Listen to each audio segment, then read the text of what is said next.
আমরা একবার বেসিক থেকে শুরু করলাম। তাহলে আমাদের আজকের বেসিক ক্লাসটা হচ্ছে যে আমরা ছোটবেলা থেকে যে পড়ালেখাটা শিখে আসছি। ছোটবেলা থেকে আমরা কি শিখছিলাম যেন? সেন্টেন্সের প্রথমে কি থাকে? সেন্টেন্সের প্রথমে কি থাকে বলেন? সেন্টেন্সের প্রথমে কি থাকে? প্রথমে কি থাকে? তারপর কি থাকে? তারপর কি থাকে? আবার বলি, প্রথমে কি থাকবে? তারপর কি থাকবে? তারপর কি থাকে? অবজেক্টের জায়গায় আবার কি কি বসে জানো? মডিফায়ার। মনে আছে নাকি? দেখো তো। তাহলে আমাদের বিটটা কি ছিল? Subject, then verb, then object. কি? Subject, verb, object. কি? Subject, verb, object. জোরে সাবজেক্ট, ভার্ব, অবজেক্ট। মানে আমরা প্রথমে কি রাখবো ভাই একটু বলেন? সাবজেক্ট। তারপর কি থাকবে? ভার্ব। তারপর কি থাকবে? অবজেক্ট। তাহলে প্রথমে আমরা সাবজেক্টকে কয় ভাগে ভাগ করে নিয়েছিলাম? সাবজেক্টকে আমরা কয় ভাগে ভাগ করে নিয়েছিলাম? 3 পিস অথবা 3 পিস। 3 পিস অথবা 3 পিস। 3 পিস বলতে আমরা কি বুঝি ভাই একটু বলেন? 3 পিস বলতে ভাই কি বুঝি? তাহলে 3D কি বোঝাচ্ছি বলেন? থার্ড। PD কি বোঝাচ্ছি? পারসন। LD কি বোঝাচ্ছি? তার মানে এই অংশটাকে আমরা কি বলি? Third person. আমরা বোঝার জন্য জাস্ট আমাদের জন্য এটা আমরা কি বলি? আমরা বোঝার জন্য কি বলি? আর সম্পূর্ণ ব্যাখ্যা দেওয়ার সময় 3 পিস মানে কি জানো? Third person singular number. Third person singular নাম্বারে কি কি থাকে বলেন তো দেখি? নাউন। নাউন মানে কি? নাউন মানে কি? সকল প্রকার নামকে কি বলা হয়? কিসে আছে এটা বলেন? কিসে আছে বলেন?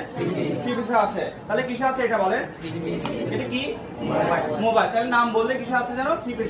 আর নাউনের পরিবর্তে কি ব্যবহার করা লাগে? ছেলেদের জন্য, মেয়েদের জন্য, ছেলে মেয়ে না বোঝালে এগুলি কি বলা হয়? প্রোনাউন। কি বলা হয় বলেন না? আর থ্রি পিস ছাড়া কয়টা ওয়ার্ডকে থ্রি পিস ছাড়া বলা হয় বলেন? কয়টা ওয়ার্ডকে থ্রি পিস ছাড়া বলে? কয়টা ওয়ার্ডকে থ্রি পিস ছাড়া বলে? থ্রি পিস ছাড়া মানে কি জিনিস ভাই কি বলতে পারবা? Third person singular number. তুমি থার্ড পারসন সিঙ্গুলার নাম্বার না। কয়টা ওয়ার্ডকে থার্ড পারসন সিঙ্গুলার নাম্বার ছাড়া বলা হয় বলেন তো ভাইকে? কয়টা ওয়ার্ডকে? কয়টা ওয়ার্ডকে বলেন? কি ছিল বলেন? আই, উই, ইউ, দে বহুবচন। আই, উই, ইউ, দে বহুবচন। আবার আই, উই, ইউ, দে বহুবচন। এখন সাবজেক্টের পর আমরা কি নিয়ে আলোচনা করব? সাবজেক্ট পর কি নিয়ে আলোচনা করব? কি নিয়ে আলোচনা করব? ভার্বকে আমরা কয় ভাগে ভাগ করে নিয়েছিলাম? প্রধানত আমরা দুই ভাগে ভাগ করে নিয়েছি। প্রধানত বোঝার জন্য কয় ভাগে ভাগ করে নিয়েছি? প্রধানত বোঝার জন্য কয় ভাগে ভাগ করে নিয়েছি? ভার্ব কিন্তু অনেক ভাবে ভাগ করা যায়। Finite verb, non finite verb, transitive verb, intransitive verb, তারপর হচ্ছে পজিটিভ ভার্ব, অনেক ভাগে ভাগ করা যায়। বাট আমরা কয় ভাগে ভাগ করে নিয়েছি? কেন ভাগ করে নিয়েছি? আমরা বুঝার জন্য ভাগ করে নিয়েছি। তাহলে কয় ভাগে ভাগ করছি একবার হয়ে যাক। প্রথমে কি ভাগে ভাগ করছি? এটা কিভাবে ভাগ করছি? মেইন ভার্ব আর প্রিন্সিপাল ভার্ব। কি বলতে বলেন না? ভার্বকে কয় ভাগে ভাগ করছি? কয় ভাগে ভাগ করছি? কিভাবে ভাগ করা হয়েছে বলেন? অক্সিলারি ভার্ব এবং প্রধানত ভাগ করলাম। অক্সিলারি ভার্ব কয় ভাগে ভাগ করা হয়েছে? Be verb, have verb, modal verb. জোরে be verb, have verb, modal verb. Auxiliary ভার্বের প্রথমে কি থাকে? তারপর কি থাকে? কি ভার্ব থাকে বলেন? অক্সিলারি ভার্বটাকে আমরা কিভাবে বলছিলাম জানো? বি ভার্বে কি কি থাকে একটু বলতে থাকে? আবার am, is, are, জোরে am, is, are। কি ভার্ব ছিল?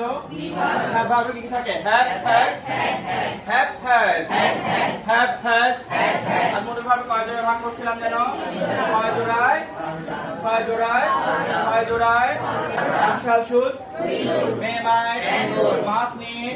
আমরা সাথে বিটটা কি ছিল জানো? shall, should, will, T shall, should, will, may, might, can, could, must, need, dare। আবার বলেন, আবার বলেন। shall, should, will, T shall, should, will, may, might, can, could, must, need, dare। be verb, have verb, modal verb। আবার be verb, have verb, modal verb। আবার be verb, have verb, modal verb। কি verb বলা হয়?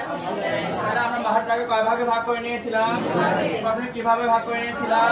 তারপর কিভাবে ভাগ করে নিয়েছিলাম? ওকে, মেইন অর্থ প্রধান, প্রিন্সিপাল মানেও প্রধান। তাহলে দুটো মিলে কি হলো জানো? প্রিন্সিপাল ভার্ব বা মেইন ভার্ব। ঠিক আছে? অক্সিলারি ভার্ব বাদ দিলে একটা ভার্ব থাকে, সেটা কি ভার্ব বলে? মেইন ভার্ব বা প্রিন্সিপাল ভার্ব। এটাকে কয় ভাগে ভাগ করা যায়? কয় ভাগে ভাগ করা যায়? প্রথমে কি ভার্ব ছিল? প্রথমে কি ছিল? বিয়ন বা কি বলা হয়? মানে ওই ভার্বের সাথে কি বসে না?